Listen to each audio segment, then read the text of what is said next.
வணக்கங்க. நான் லிங்கராஜுங்க. நாங்க அன்னூர் வட்டம் குன்னத்தூர் கிராமம் அண்ணாமலை கார்டன்ல இருந்து வந்திருக்கோம். நாங்க எல்லாருமே அசோசியேஷனுங்க. நான் தலைவருங்க. ஸோ எங்க ஏரியால ஆல்ரெடி ஒரு 3-4 வருஷத்துக்கு முன்னாடி ஒரு 4-5 வருஷத்துக்கு முன்னாடி ஒரு டாஸ்மார்க் இருக்குங்க. அதுலயே நிறைய பிரச்சனை 4-5 வருஷமா நாங்க அனுபவிச்சு வந்துட்டு இருக்கிறோம். நிறைய ட்ரை பண்ணோம். அதை எங்களால் எடுக்க முடியலைங்க. சரி பரவாயில்ல அட்ஜஸ்ட் பண்ணிக்கலான்னு பார்த்தா இப்ப திருப்பியும் அதே ஏரியால ஒரு 150 மீட்டர்ல மறுபடியும் ஒரு 11 to 11 டாஸ்மார்க் இப்ப அரேஞ்ச் பண்ணிட்டு இருக்காங்க. ஸோ அதை தடுக்கிறதுக்காக நாங்க எல்லாருமே நேற்றுக்கு 50-60 பேர் சேர்ந்து அன்னூர்ல தாலுகா ஆஃபீஸ் தாசில்தாரை போய் மனு கொடுத்துருக்கோம். அன்னூர் போலீஸ் ஸ்டேஷன்ல இன்ஸ்பெக்டர் பார்த்து மனு கொடுத்துருக்கோம். பிடிஓ கொடுத்துருக்கோங்க. ஸோ இன்னைக்கும் கலெக்டர் பார்த்து இன்னைக்கு ஒன்று மனு கொடுத்தாச்சுங்க. இதுக்கப்புறம் எஸ்பி பார்த்து ஒரு மனு கொடுக்குறோம். அதுக்கப்புறம் அந்த ரீஜனல் ஆஃபீஸ் டாஸ்மார்க்கோட பீளமேடு ஆஃபீஸ்லயும் போய் ஒரு மனு கொடுக்குறோம். எங்களுக்கு இது அந்த அரசாங்கம் இதை தலையிட்டு அந்த இடத்துல அது வராம எங்களுக்கு பண்ணி கொடுக்கணுங்க. ஏன்னா சுத்தி ஒரு 350 வீடு இருக்குதுங்க. சுத்தி ஒரு 4 காலேஜ் இருக்குங்க, 3 ஸ்கூல் இருக்குங்க.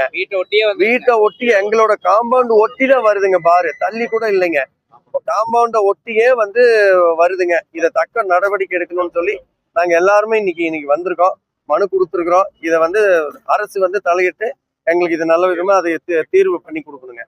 தேங்க்யூ. எல்லாம் சைட் எல்லாம் கிளீன் பண்ணி காம்பவுண்ட் போட்டு பாத்ரூம் மட்டும் கட்டி வச்சிருக்காங்க. இப்ப ஹட் எல்லாம் போடுறதுக்கு இப்ப மெட்டீரியல் எல்லாம் இறக்கி வச்சிருக்காங்க. அதுக்குள்ள முற்றுகை போராட்டம் இதுக்கப்புறம் தான் பண்ணணுங்க. இப்ப கலெக்டரேட் கொடுத்துட்டு எஸ்பி கிட்ட கொடுத்துட்டு மறுபடியும் அவங்க வேலையை ஆரம்பிச்சாங்கன்னா போய் ரோட்ல உட்காரலாமா அப்படின்னு பிளான் பண்ணியிருக்கோம்.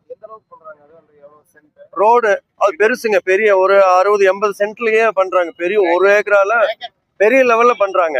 எங்களுக்கு தெரிஞ்சு வாடகையே ஒரு 2 லட்சம் ரூபாய்க்கு பேசியிருக்காங்க எங்களுக்கு தகவல். அதனால பெருசா பண்ணாங்கன்னா அந்த கூட்டம் வந்துருச்சு அப்படின்னா எங்களால அங்க குடியிருக்கவே முடியாதுங்க. எல்லாரும் காலி பண்ற நிலைமை. 350 வீடு இருக்குங்க, 350 குடும்பம் இருக்கும். ஆல்ரெடி ஒரு டாஸ்மார்க் ஆப்போசிட்ல இருக்குங்க. இப்ப இங்க ரோடுன்னா ஆப்போசிட்ல இப்ப பண்றாங்க. அது எப்படி பக்கத்துல அப்ரூவ் கொடுக்குறாங்கன்னு தெரியலைங்க. பயங்கர இஷ்யூவா இருக்குங்க. கலெக்டர் கிட்ட மனு கொடுத்துட்டு வந்துட்டோங்க. தக்க நடவடிக்கை எடுக்கிறேன்னு அந்த எக்ஸைஸ் அந்த ஆபீசர் கிட்ட எங்க கிட்ட பேச சொன்னாங்க. அவங்ககிட்ட எல்லா எக்ஸ்பிளனேஷன் கொடுத்துட்டோம். இப்போ நார்த்து அந்த ஒரு சார் ஒருத்தர் பார்க்க சொல்லியிருக்காங்க. அவங்களையும் பார்க்குறோம். நடவடிக்கை எடுக்கிறேன்னு சொல்லியிருக்காங்க. ஒரு வாரம் பார்க்கலாங்க. அவங்க மறுபடியும் வேலையை ஆரம்பிச்சாங்கன்னா போய் முற்றுகை போராட்டம் பண்ணலான்னு பண்ணிட்டு இருக்கோம்.